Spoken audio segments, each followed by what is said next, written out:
This is an It Came From GenX video.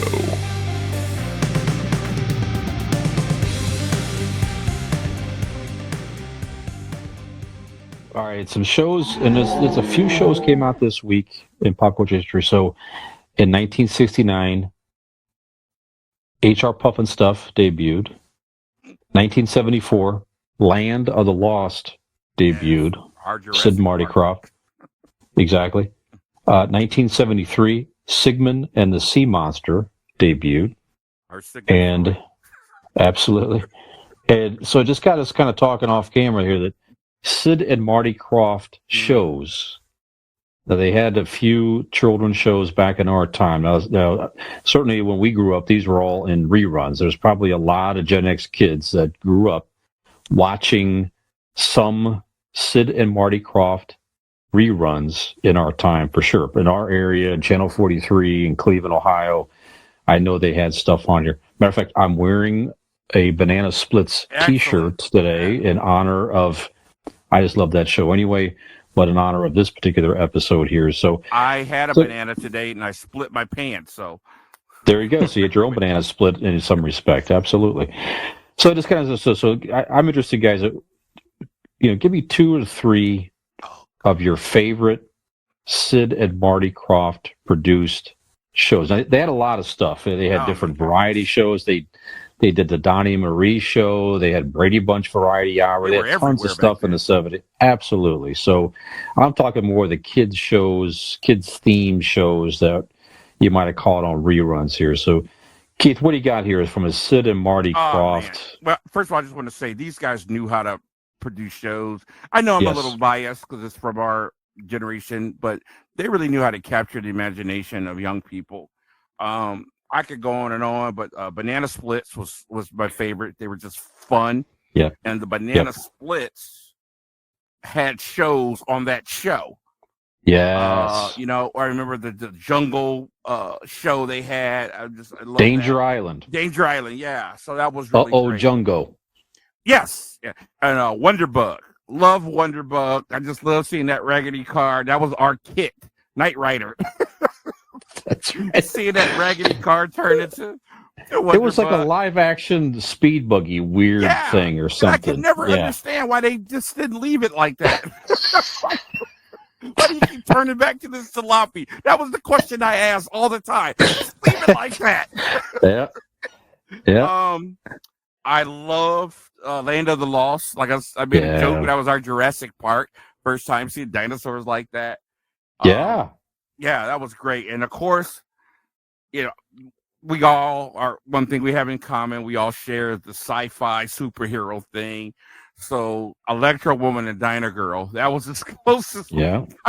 I mean, plus you're looking at hot chicks in Lycra. So that was kind of a no-brainer for a young boy. You know what I'm saying?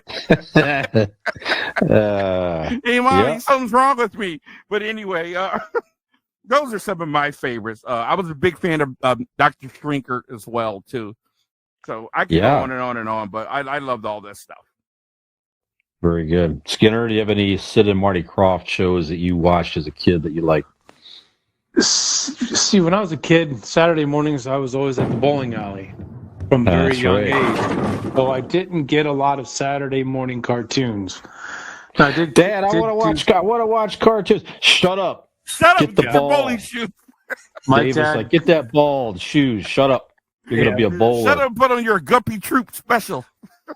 Not to derail the subject matter, but my dad was pretty big into the bowling scene as I was a kid. He was head of the area for all junior bowlers, and of course, being the son, I was right on his coattails the entire time. So every Saturday morning, I was spent at the bowling alley. If I wasn't bowling, I was doing this, that, and another. So I did just get a coach me, by the way, as a kid. When I was a kid, by the way, same league. Okay. Exactly. There's a picture that explains surfaced for me and Fisher on the bowling lanes together long time ago. Yep. At Before old we even Kim knew each other. Yep. Lanes. Mm-hmm. But I did watch the Dr. Shrinker episode, and I thought it was fitting for the time. That's the best way to. It was definitely a 70s. Definitely. And the funny thing about that particular episode is it was a cliffhanger that never got cleared up. Right. You never did find out how the kids got back to the normal size. And I'll say this, Kidder. I watch these stuff every now and then on YouTube. They're horrible. Yeah, they're. Oh yeah, it's in 2022. You go back and watch some of these things, and you're like, "Wow, strange." You transform back to 1975, or 1976 or whatever. It's in that time frame. You think, okay, this is absolutely fitting for what we watched back then. So absolutely, that's all I can contribute. I don't know if you guys know they remade Electro Woman and Diner Girl a couple of years ago. I don't know if you guys ever seen it. I heard something about it. Yeah, it was pretty bad, but the best thing about Dr. Shrinker to me was the song. I'll never forget the song, the intro song. Yeah. They also redid. They had a Sigmund and the Sea Monster. They redid that like an online show as well. Yeah, a few years ago. Yeah, I didn't know that either. Yeah. By the way, Keith, incidentally, Dr. Shrinker. That's Marcy's nickname for Skinner. I heard. By the way, just incidentally, it's a weird coincidence there. I believe that alone. Yep. So I watched, like you said, the songs and the visuals were amazing. As a kid, it was like, they definitely, like you said, they knew how to produce a show. It was colorful. They had interesting characters. They had great theme songs. It got you hooked as a kid. Mm-hmm. I barely remember anything about the Bugaloos, but I can remember the song, the Bugaloos. Yeah. Right. The Bugaloos. It's just like, I remember that now. But my couple of favorites are H.R. Puffin stuff. It was just the characters were interesting. It was like the mayor was like a dragon type being with a kid. They had Witchy Poo, and it's all kinds of interesting characters. I remember all these. Well, they stole a lot of these characters. Witchy Poo was taken from the Wizard of Oz, and they took all these characters from other popular stuff. So you had to like it. You could not like it. Right. Exactly. Just the visuals were cool. It was only like a season or two it lasted, but as I was just watching on reruns, I was hooked on that. But I remember as a kid, though, having puzzle books and activity books and coloring things of H.R. Puffin stuff, puzzles, all kinds of stuff back then as a kid. Yeah. A bowl of cereal and Sid and Marty Krofft. That's a Saturday morning. Yeah. That was a great Saturday morning. My favorite by far is Banana Split. So, my shirt, I loved that show as a kid. The characters were fun. They were funny. I like the interludes. Like I said, they had just a nice as a kid. It was like a variety show for a kid. You had like you said, all the cartoons and the live action show. Just a great show. So, hey, these guys, they did a lot of great work in the 60s and 70s, even into the 80s. They had stuff. They've been recognized several times. So, how about Bigfoot and Wild Boy? Oh my God. Bye. We used to scream that on my street to talk to one another up and down the street. Oh my gosh. Some of the craziest stuff. And the Land of the Lost, I love that as well. Like you said, all the stuff, the Flea Stacks, I'm sorry, I'm trying to say. It was scary. They were scary, I don't know. Just the whole thing was just fun and goofy and just nice childhood memories. Yeah. You can just run by them and knock them over. What is the problem?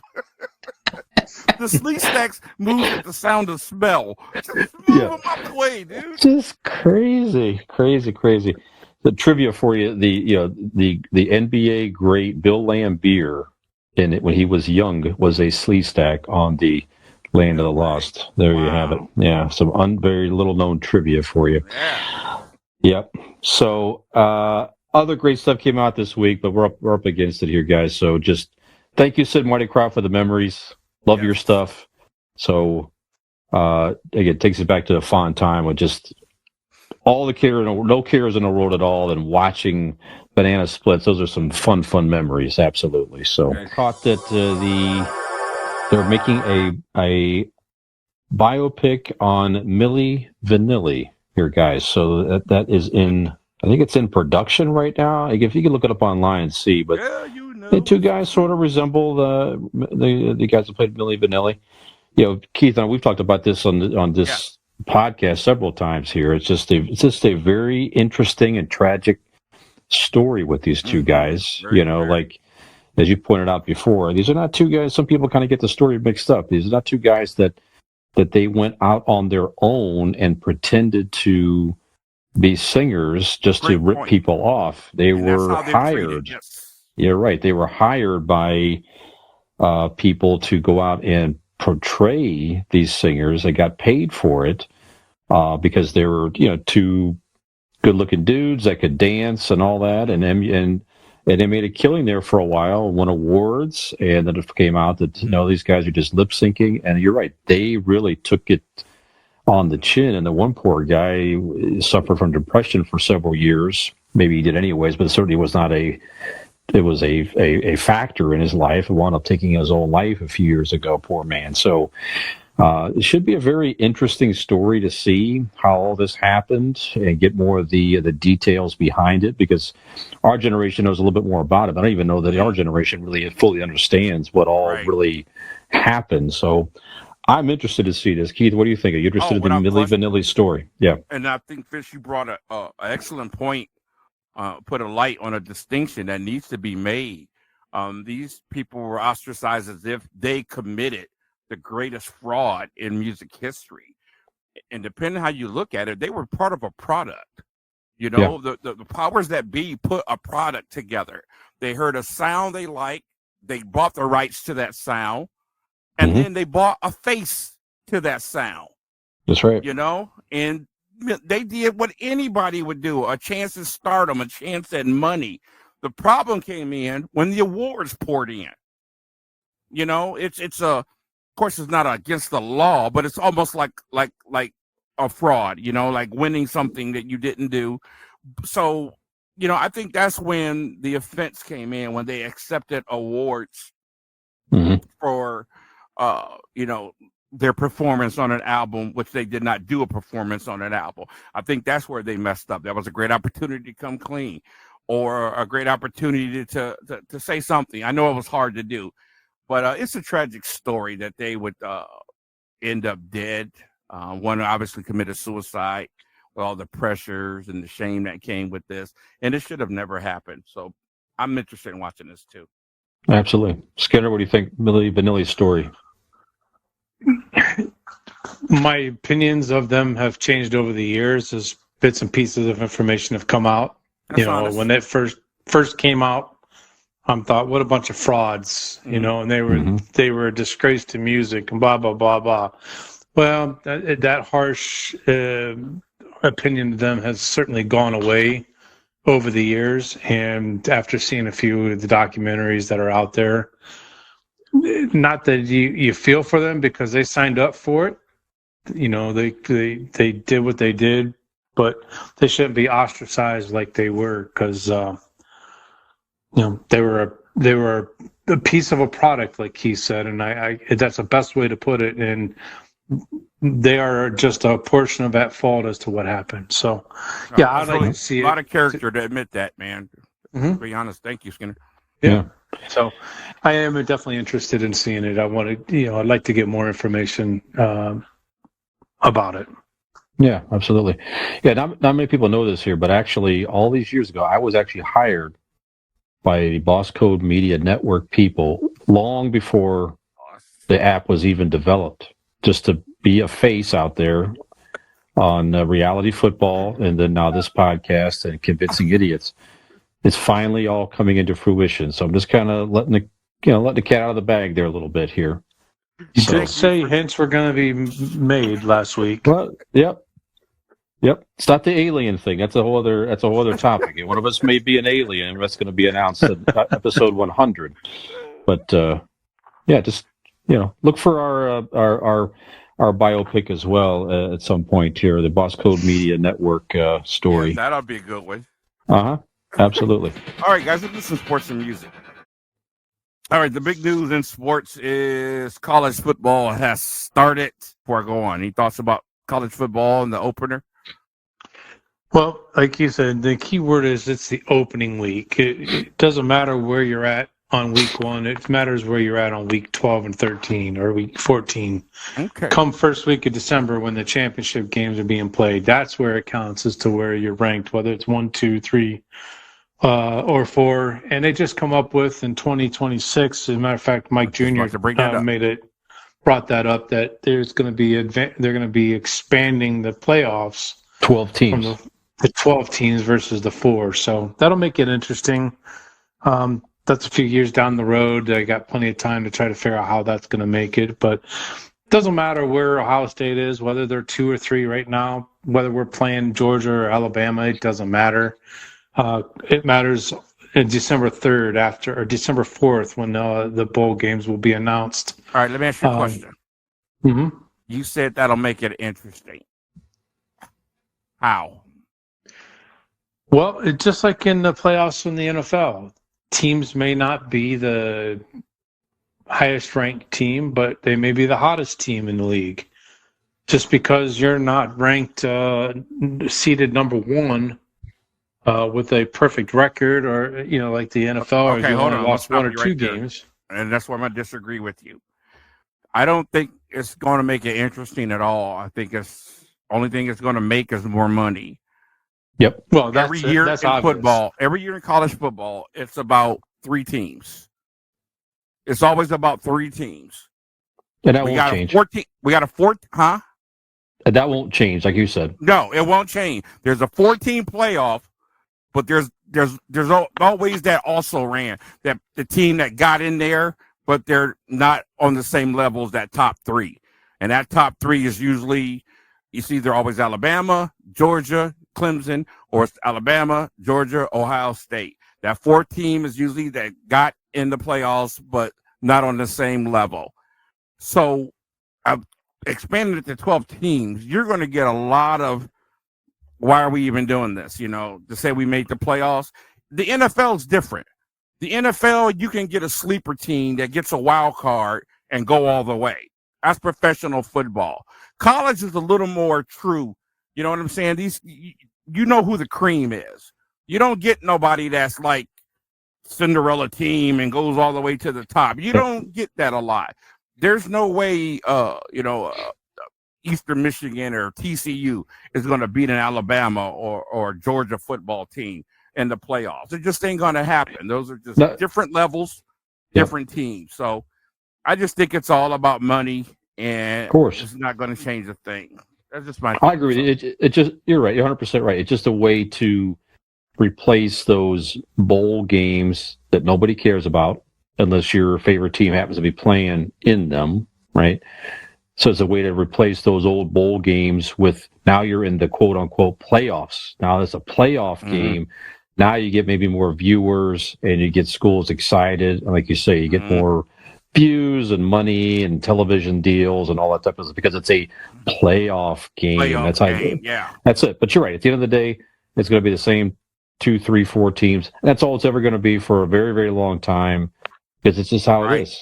It's like you said, they don't have the parity in college sports. You can't, like you have in the pros. It's just impossible. You can't. Right? It's really hard to have, and it changes from decade to decade. I was just telling my sister the other night, we were watching Florida State. I was like, there was a time that it was all about Florida State, Miami. Yep. I mean, that's Notre Dame. I said, now those teams, it's been the same last 10 years. Georgia, Ohio State, Clemson, Alabama. Yep. Who after that, Yep. You might have a year or 2 for this or that team, but that's about it. Michigan made it to the playoffs. Wasn't even in the same league, So, nope. Cincinnati. No. Cincinnati. All that stuff. Yep. Nobody's going to be able to. All right. And then in 2001 here, guys, on August the 31st, was the final episode of Mr. Rogers' Neighborhood. He started, let's see here, can't say it says 1960. So the show was a hit. It's canceled in 67. So he started in 66, and then he got the funding, and then it was on the air. The crew started the show once again to run from 1979. That's what it was. They restarted it 1979 to 2001. Mr. Rogers is certainly a Pittsburgh legend, Keith. Definitely a show that our generation, grew up with Sesame Street and the Electric Company and all that. So Yeah. just an amazing. I didn't really appreciate him as much as a child. Exactly. But when I go, if you have not seen Tom Hanks made a movie about Mr. Rogers, but there's an actual Mr. Rogers a biography. Okay. Right. A documentary, excuse me, that you can find out there where they interview him and stuff. He just was an amazing. There's a lot of people that could be considered saintly in different things, and this man probably he would be in that conversation as far as what he dedicated his life to with children. So, and I have to agree with you. I did appreciate him till I got older, and I don't mean no disrespect when I say this. I'm not even trying to be funny, but I was raised to run from people like that. if a white guy being real nice comes up to you and talking like that, run, scream, stranger danger, something. The movie's A Beautiful Day in the Neighborhood with Tom Hanks. If you haven't seen the movie, you absolutely have to watch it. Find the documentary too. Both of those. Yeah, if you want a feel good evening where you will definitely cry without question. Oh, I gotta find that. Watch either one of those. Frankly, it really was an amazing man. So Skinner, were you a Mr. Rogers fan growing up? Or as absolutely, an adult? It was a fan growing up, and I had no idea the backstory with him until I watched the documentary and watched the movie A Beautiful Day. Keith, you weren't the only one that was taught. If somebody comes up to you talking like that, run the other way. It was the same. It was the same for us being the white kids, right? I don't feel bad now. He came at an age where that didn't happen. People were not like him when we were growing up. There was a scene on the show. They talked about this on the documentary where he wanted to do this. He made it a point to do this. Where the guy that played the mailman was a black man. Okay, and there was a scene where Mr. Rogers. It was a hot day, and he had his feet in the kiddie pool.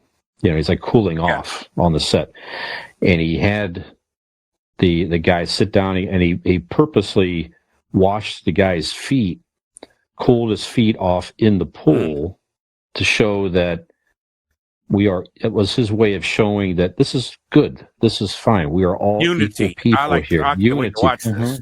Yes, exactly right. And then he even had a little thing where he got a letter from a blind girl. You might have heard this before, but he always fed the fish at the end of every episode. He would feed the fish. And he got a letter from a blind girl that said, I don't know, are you feeding the fish? I can't tell if you're feeding the fish. Are the fish going to be okay? Ever since he got that letter, every single episode until he signed off, he always announced, I'm feeding the fish. Wow. I'm feeding the fish just for that one person. Child. Very cool. Kinbone, what you got in world news, baby? All right. I ran across an article which doesn't surprise me, but I thought it was interesting to discuss, especially with our Gen X topic. So, how do you get your news?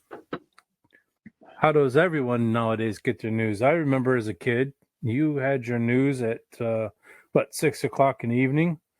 They didn't have the 4:30 in the morning news. They didn't have the noon news. They didn't have the 3 o'clock news in the afternoon. How it is today, but with today, all you gotta do is go on Facebook, go on Twitter. You're gonna see news, whether it's fake or real. There was a study done over like 50,000 people across the world, and they did age groups from 18 to 30. 35 to 50, 50 to 65, and 65 and over. And it was interesting to see where the United States, because you know how the United States is, everyone's got a phone in their hands 24/7. But we ranked actually quite low compared to some of the others. The highest percentage of people that got their news from social media was over in Indonesia and Vietnam. Indonesia, 67% of their people, in Vietnam both at 67%. South Africa and the Philippines were right behind them at 65%. So it's interesting when we started talking about this before the show is that the governments a lot of times dictate the news that's given to the common folk. And you made a great point, Porter, and I'll let you go in on that a little bit further, that it happens here in the United States as well. It's just done in a different way. Now, I've spent a lot of time overseas, and there's, you can see you've got the news, and it looks like a government agency putting the news and letting you see what they want you to hear. And in a lot of ways, the local media, the national media here in the U.S. is the same way. Tell them what you were telling us. Well, when you let's look at the big news, your Fox News, your CNN, your things like that. One, they consider it your left wing news, your liberal news. The other one, they consider your conservative news. You can watch the same story on those two networks and get a total different view depending which one you watch. One is a total leftist view, and the other one is a total right view. So, if that's the case, that means somebody is controlling the narrative of each of those major news networks on a local level. The things that you see. Look at the pattern of the news things that you see. It's the same on every network. What sells? Violence, gunshots, robbery, the young black kid with the hat on backwards selling dope. This is what sells. I have a minor in criminal justice, and we were taught that is put on the news on purpose. There is an object that you have to be able to blame crime on, and they call it criminal black man. This is from the University of Akron. One of their top professors taught us this. They have this actual term, criminal black man. It's one word. And they have to put that on the news so that when people start to fear or get angry, this is who you direct your anger at. And we know that's not the case. We know that I've seen it with my own eyes. The drug dealers come in all sorts and shape, sizes, and colors. But this is who we see on the movies, on the TV shows, and whatever. So somebody is directing that narrative.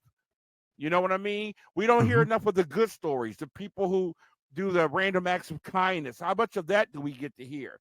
All these unbelievable things. Well, we hear all the dark stuff. That means somebody is controlling that. Somebody is saying, this is what we're going to put on the air. So in a sense, we're not too much better than some of these other countries, communist countries or whatever. We're just getting it in more of a passive aggressive way. And as long as we got, a picket fence, a hot dog, and mom's apple pie, people don't pay attention, don't complain, and don't see through it. Yeah. Yeah, it's interesting. Like I was telling you, that with Indonesia at 67%, you got to go all the way down to the U.S. Only 30% of the people that they did this poll on actually get their news from the social media. So, kind of odd that it's that low. I'm really surprised that it's that low. But you're absolutely right. When it comes to the narrative, it depends on what news source you use, and it really shouldn't be that way. Absolutely should not be that way. We should be able to get the facts as they're seen, as they're heard, as they're told by whoever it is, and move on. It doesn't matter what color skin the person is. It doesn't matter if it's some white dude out there shooting up a school or if it's some black dude down there shooting up a store. It's the same damn thing. They're both criminals. They're both doing terrible acts. And I don't care what the left thinks or what the right thinks. I want to hear the story. I want to judge for myself and move on. I can't hear you. The only way to get to the truth of a story, or at least close to it, is to look at independent news sources. Things like NPR News and things like that. Good point. I don't watch news on TV at all. Not at all. Yeah, I don't watch. I haven't in a long time. Yeah, none of it. I get my information. I surf the internet, not social media, but news sources on the internet. And I don't read just one. You know what I mean? Sometimes you got to hear the left side, the right side, and then something in the middle just to even get close to the truth. So, right. And you got to do your own critical thinking. But I don't know why anybody would get their source from social media. That's really stupid. I know. I got you. Fish, what do you got?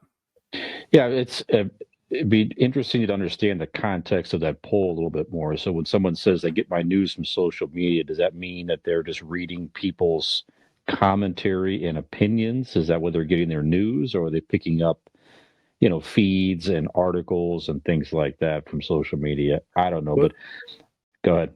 It says here. Hold on, real quick. There's no news stories. Not very many news stories on social media. It's more of a personal thing. Personally, yeah, probably. Look, just take Facebook. I want to interrupt you, Fish. Just want to point out something real quick on Facebook. Look at all the morons that say so and so died today. Right. Oh yeah. That's a false news story. Sure. So how are you going to get your news from social media? Yeah, if that's what they mean, then yeah, I'm with you. But I'm with you, Keith. Just do your own research, look up reputable news sources. Like you say, get different sides of it, get different opinions. That's what you should do. Like you say, you said it perfectly. Some people don't take the time to think critically. They just want to get the hot take scrolling through their feed or whatever it is. Like you say, they don't research it, they don't check for facts, and they go with it, and they retweet it or whatever it is, or they tell people, and that's how these type of things just continue. I hate when people just repost stuff. They don't have it's laziness. Any truth to it. Yeah, very lazy, and it's very irresponsible as well. Yeah, I mean, if you want to get the truth, go to Wikipedia. They can't lie at all. Right, sure. Yeah, exactly. You almost got both of us on that one for a second. Right? It was quiet for a second. So just from us older guys, don't get lazy, guys. Just look up articles. Right. Get the facts. Do some thinking out there. Exactly. Review the source before you start wailing away on a topic. Ain't that the truth?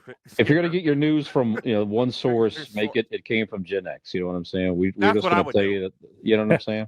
Exactly. There you go. There you go. Right. All right. Good. That's a really good topic there. We could go so many different ways with that one. All right, guys. Now also to stay in music. A band I hate to admit, but yes, I used to listen to back in junior high school. Band by the name of Air Supply, 1981, went to #1 in the U.S. with The One That I Love, the first Australian band to top the U.S. single chart. It was the era of the power ballads. Of course, power ballads carried on into the 90s and even a little bit after that. We still have them today, but not like back then. So I thought it would be cool. We have our top 5 power ballads list. And I'll go ahead and go first on this one. Number 5, I have a 2-way tie. Like, this could go on forever. But I got Scorpion Still Loving You and Def Leppard's Foolin'. Yeah, just good. Pleasing to the ear. Man, just powerful chords, great, amazing vocals. Number 4, I have I Still Love You by Kiss. We had talked about this last week. Yeah, good song. Definitely my song. And getting away from the heavy metal era, number 3, Cinder My Love by Journey. Oh, yeah, great song. I could also put in Why Can't This Night Go On Forever by Journey, too. Number 2, when I worked at Quonset Hut record store, we got a promo before this song was ever released, before it was ever put to a movie. And when I heard it, I looked at the people. I said, this song's going to win a Grammy. They laughed at me. 2 years later, it won the Grammy for Song of the Year. Kiss from a Rose by Seal. Just one of my good song. That's a good song. Yep. And number 1, the song that it was my first experience with a power ballad. That I sang over and over in the dark when I thought I was in love at 12 years old, but Total Eclipse of the Heart by Bonnie Tyler. Yep, good stuff. Skinner? Oh, no, good stuff. Solid picks. Okay. What do you got there, Fish? Okay, let's see. Again, tons and tons of these as well. 5 of my favorites. Okay, I've got Freebird. Oh. Leonard Skinner. Play from Skinner, absolutely. It's if you know, somebody's like, Freebird, everybody yells it out as any live band or whatever. But it's a fun, classic song. It's emotional, then it takes off, great. Yeah, it's quintessential Southern rock for sure. I also have Def Leppard, Keith, but I have Bringing On the Heartbreak. So same Oh, album, yes, just yes. the other The new version song with of the the keyboards to the original. original. Absolutely. Original. Yep. One of my favorite Foreigner songs. Definitely kind of definitely a cheesy ballad, but I like it still. Just the same. I Want to Know What Love Is. Foreigner. Yeah. Probably it might be their biggest hit commercially. Without question. Great song, great vocals.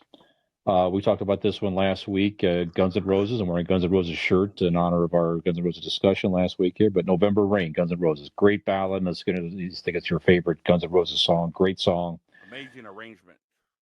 And the great Prince, Purple Rain, number one for me. Oh man! Damn you, Fish. Yeah, is that a good one? I mean, there you have geez, that's wow! You nailed it with that one, buddy. Yeah, hard to top that one from top that us one right '80s there. kids. Very Yeah, hard to top. Skinner, show us what you got. He hit you already. I see. He hit me on two of them. My number one and number two are very simple: November Rain, Guns N' Roses, and Purple Rain from Prince. There you go. Before we even started thinking about it, those two came to mind right off the get-go. Doubled up on both of us. Okay. Yeah, he sure did. Here I Go Again by Whitesnake. Oh yeah. Yep. I could have picked several Whitesnake songs. Every time you're single and you break up, you're single again. It's like, oh, well, it's time to roll out this Whitesnake song. Every time Skinner heard the words, "I'm pregnant." Oh, there you go.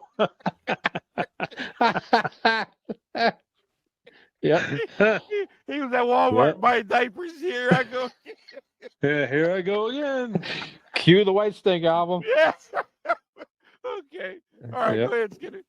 All right, here's another one that's near and dear to my heart because I would play it for my mom when I was coming home from the military. It's Mom, I'm Coming Home from Ozzy. It is by far one of my favorite songs from Ozzy Osbourne. It's got sentimental value for my mom, and it's even more dear to my heart after she's passed because. And then number 5, Phil Collins, Against All Odds. Oh, if you remember that song from the 80s. Oh yeah, very powerful song. Yeah. Vintage Phil Collins, in my opinion. Yeah, that's just an excellent list. You can't say anything about that list as well. The Mom, I'm Coming Home, man, you just gave me goosebumps with that one. For the meaning behind it. Absolutely. Phil Collins, man, you could have named a couple with him too, as well as the Whitesnake. So, all right, great job, guys. I thought that was real interesting. I want to give kudos out to Skinner, who suggested doing a list show a while ago, and I think we'll be doing that down the road here real soon. So thanks for last minute putting that together. Another day in music. Man, I remember it like it was yesterday. I remember when I first heard the song 1987, Guns N' Roses. Appetite for Destruction came out. I'll never forget where I was. I was up there on over in East Akron. Well, not East Akron, kind of like where I can't think of it right now. But near Summit Lake when I heard the song Welcome to the Jungle. And I was like, what is this? Never heard anything like it. They just totally dominated hard rock, heavy metal music after that. They were fresh. They were raw. Nobody heard anything like them. It is probably my number one group that I hate today.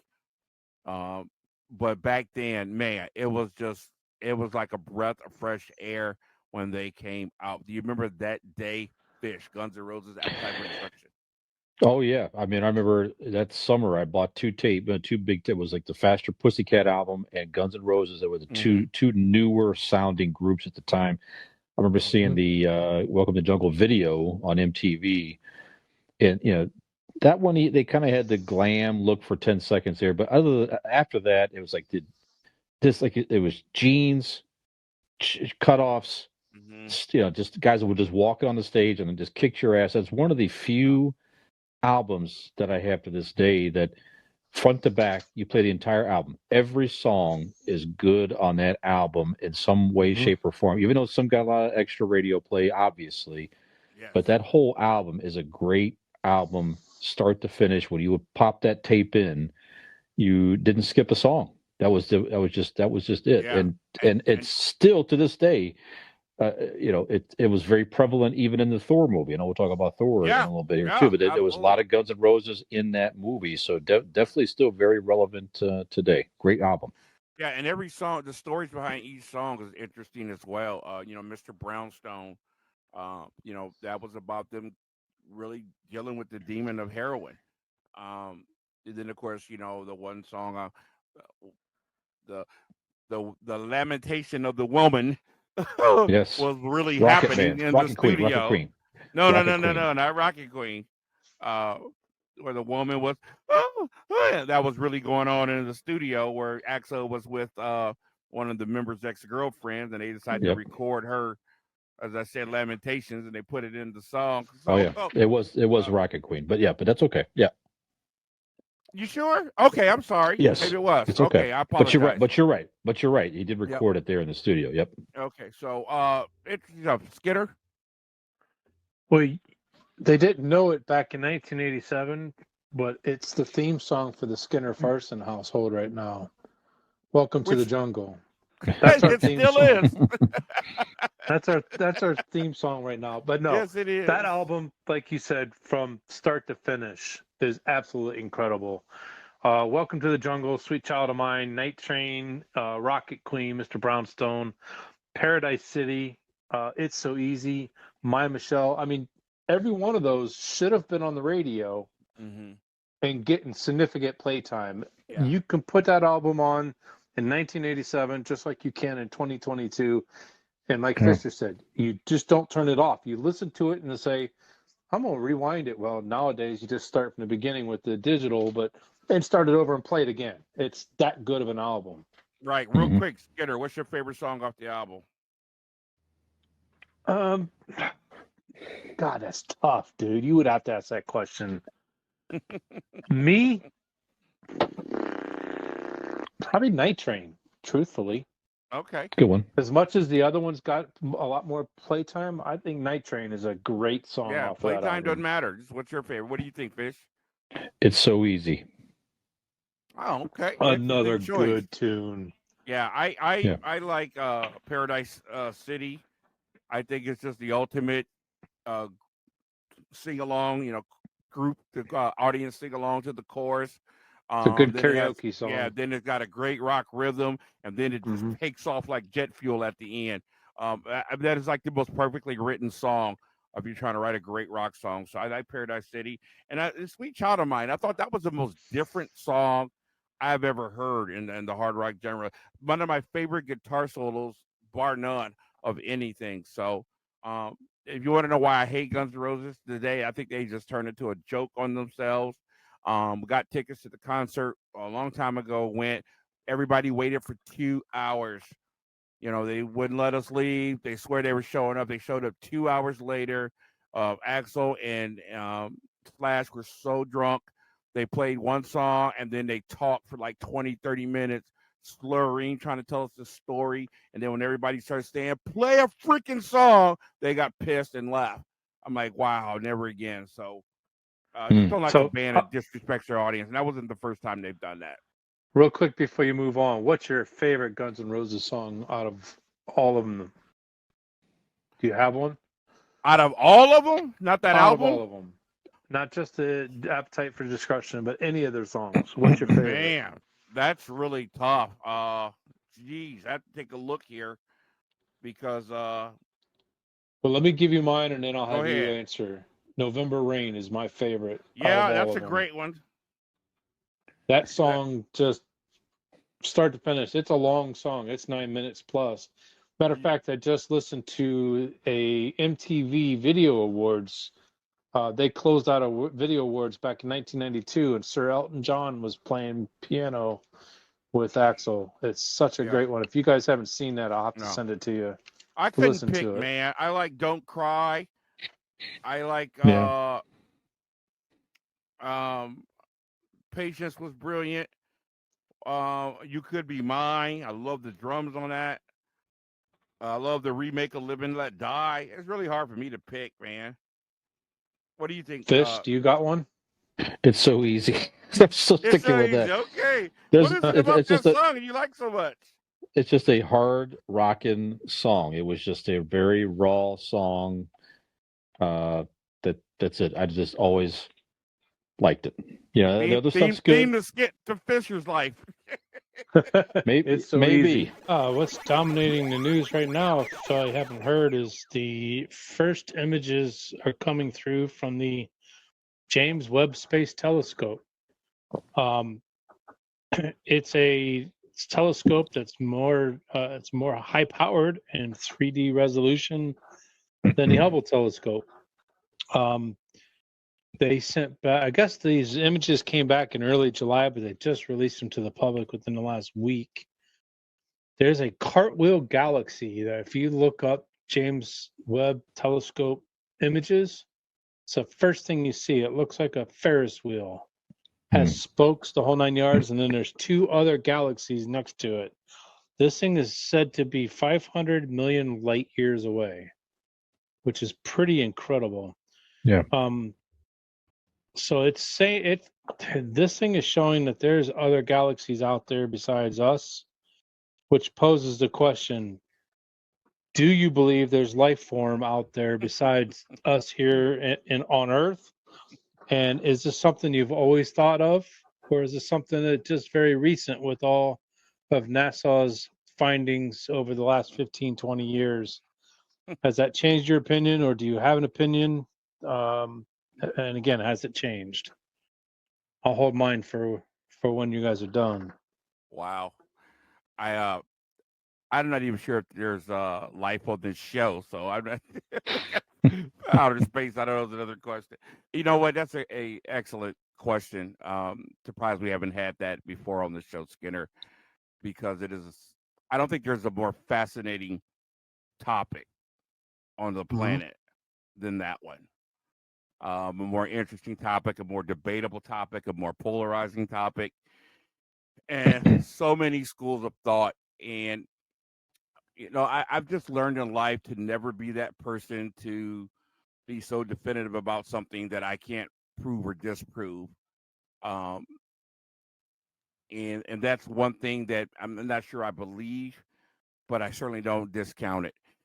When you see things like these pictures today, it is just mesmerizing to me. It's awe-inspiring to think about what's out there. Just to think about this blue piece of whatever sitting in space, floating in space, heating up just right, cooling off just right, daylight just right, sunshine. It's amazing to think about it, and to not think that there's more there out there like that is, I don't know. It's something to dwell on. I personally don't think that there's any other life out there, but I'm going to pose this question. I don't understand why we always ask you think there's people, but you didn't say this, but they said, do you think there's intelligent life out there? Why do we always assume that there's other life out there? They're smarter than we are. What about there's a planet out there and they're cavemen? We're the intelligent species. I never hear anybody think about that. It's always assuming that it's who's ever out there. If they're out there, they're more advanced than we are, and this, that, and whatever. So I don't know. I personally don't think there's any other form of intelligent life, and I don't mean like super intelligent. I mean just talking, like that type of deal. I just believe that if there were, we would not be this discommunicated. I just find that hard to believe. I think we would be able to connect some kind of way. But that's just my personal belief. I can't prove it or disprove it. Nothing would surprise me. I think space is just the most marvelous frontier you can imagine, besides, in our deep water. So who knows? Yeah, like you said, the pictures are astounding. It's really amazing. It's like just a fantasy. Like people put these together using CGI or something like that. Just the clarity is just amazing. And then when you read about how they had all the things that could have went wrong when they launched that that telescope and the budget for it. It was just really something else that it all came together as perfectly as it did. So, read up on that, or if you haven't, really just all the stuff they had to do to test and the budgeting and to go through Congress and to continue to approve the budget for this thing, and it did pass. Obviously, they got it up there. So, a lot of interesting facts with that thing. But yeah, I don't know, man. It's just like when you see stuff like that, I've always tended to believe it's really hard to fathom for me that we're the only living beings out there. You bring up a good point, Keith. Is this like maybe there are, but they don't have the technology or the smarts to even begin to do what we're doing? Perhaps you never know.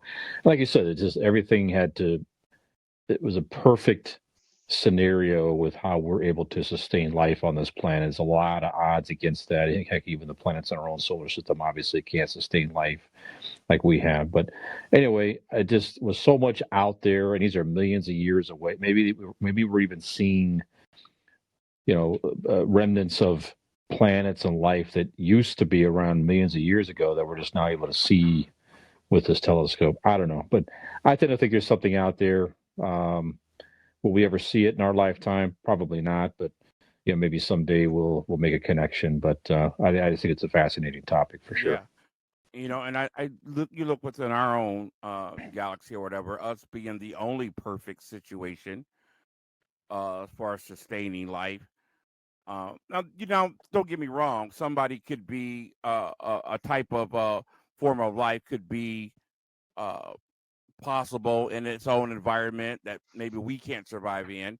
But as far as just a perfect place to sustain life like Earth is, leads me to believe. I don't see how people cannot believe that this was by design. I don't understand how about anybody cannot see that, because if it wasn't, I think there would be we would see proof of life easily other places. Now I know the budget for space has been real low. They've only seen like a small speck of what's out there. I get all that. But to me, I think the heavens are the heavens. And I think the good Lord designed it that way. It's something to marvel at. It's something to place a firmament between us and Him. That's my belief. But it's fascinating. I mean, no other topic other than religion can spark a genre which leads to movies, to TV shows, to music, to all these different beliefs, to costumes. I mean, it's just a whole world when you start talking about other beings out there in the universe. And it is very, very fascinating. Well, it's funny, we talk about sci-fi a lot here. We're all sci-fi junkies. Mm-hmm. When we're growing up, the technology that we grew up with, we didn't have a whole lot. We had on television, we had Star Trek and we had Star Wars. Those were our two main sources of information. So even then, as a little kid, I'm like, there's no way that there's another me out there somewhere 100 million miles away. I just couldn't fathom that. But yeah, we've said the same thing. Yeah, no kidding. But as time has gone on and as technology's gotten better and we've starting to see more and more pictures of things, the mind starts to wonder, maybe there is another life form out there. And it's funny that you brought up the more intelligent life forms. It's probably because they talk to a bunch of rednecks down south, and that's why they come up with that. Probably. They come up with that particular statement. But yeah, there's got to be a life form out there somewhere. Well, let me tell you something, Skinner. You made a really good point, and I want to add this. You said, basically, let me make sure I'm putting this right. What you were saying that I was inferring was that we couldn't fathom things back in the past, and now we see things today from Star Wars and Star Trek, and it lends us to think, okay, because we couldn't fathom that stuff back then, but here we go. The other night at Fisher's house, watching They Live, one of the great classic sci-fi movies, Fish and I are just looking at each other like, wow, we never thought about when we saw this movie, 20-something years ago, how amazingly that these things are come to pass now. It was sci-fi tech back then, and we looked at each other like, wait a minute, these things are here now, like the drone.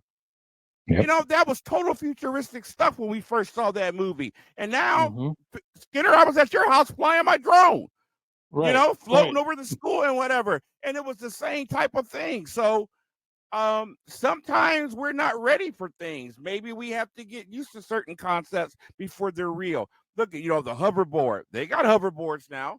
They got flying cars now. They're not mass production, but they got them. These are things that we thought was just total pie in the sky science fiction. You know, we can go all day about Star Trek and all those things that have come to pass now. You know, a cloaking device, that's impossible. Well, they have stealth technology now, you know, talking to somebody on a communicator in your hand. Well, we can right now. You know, I can talk to somebody in Russia as long as they got FaceTime or Messenger. One of these. Yeah, exactly. So it's something to think about. Something is very, very, you can just daydream all day long. It is a fascinating subject, and I appreciate you guys' input on it. What was you going to say, Fish? Let's see, in our 100th episode here, guys, we got a little bit more to go.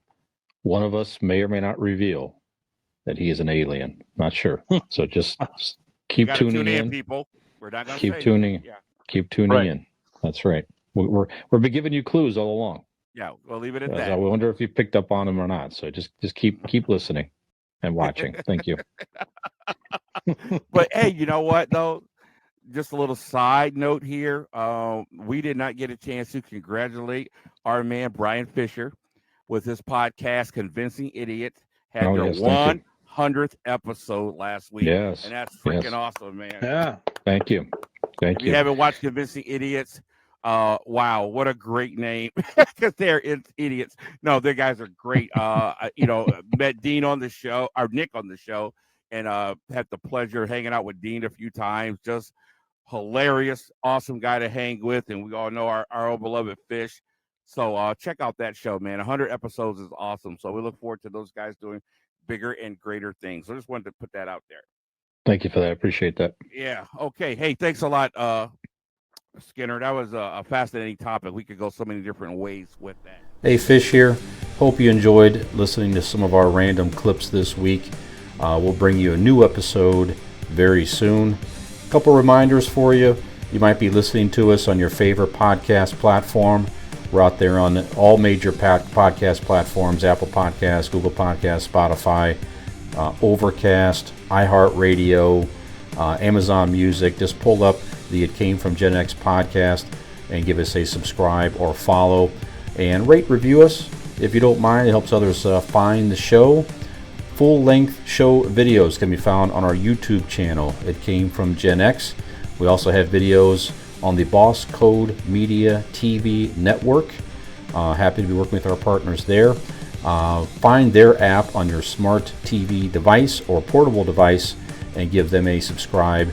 We're there along with many other creative people, if you call us creative. Anyway, check them out. All show information can be found in two major places. Our Linktree account, just Google Linktree. It Came From GenX. It's simply a page with links to our social media. And our website, itcamefromgenx.wordpress.com. All show information's there. Links to current episodes, videos, bios, promos, and ways you can support the show through our Patreon account or donating through our Anchor.fm podcast page if you are so inclined. So best thing you do though is like, share, follow, subscribe, and tell a friend. That's how we grow out there. Stay safe, stay strong, and we will see you very soon. Thanks, Gen X.